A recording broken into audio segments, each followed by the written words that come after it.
branch, no? Sanga na, pero dako kay nang sanga.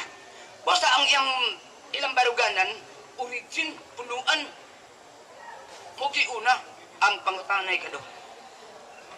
Lis agitukod ni Kristo ang iyang iglesia, asang lugar sa Roma ba ang permirong gitukuran niya? Sumala pa sa The New Book of Knowledge, nagingon, the history of the Roman Catholic Church began in Upper Rome in Jerusalem almost 2,000 years ago. So dili sa Roma, dili sa tawag anang Amerika, samot ng dili sa Pilipinas. Sumala sa standard nga referensya sa Jerusalem.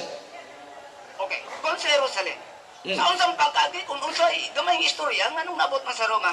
Kung origin dito sa Jerusalem, anong inyong gidala sa Roma? Ang inyong katarungan, malig-on na original Jerusalem. Kay una, si Apostol Pablo, nga usa ka Katolikong magwawali, niabot man sa Roma, nagsangyaw dito, pinaagi niya, na-converter ang taga-Roma. Ikaduhang rason ang si San Pedro. Nagikan sa Jerusalem, niabot pag Roma. O dito namatay sa Roma, o pinaagi sa ilang kamatayong duha, ang Roma na-converter for almost 300 years. Next question. Dagang sala. Alang sa mga dugang videos and informations, just click like, subscribe, then click the notification bell for more updates.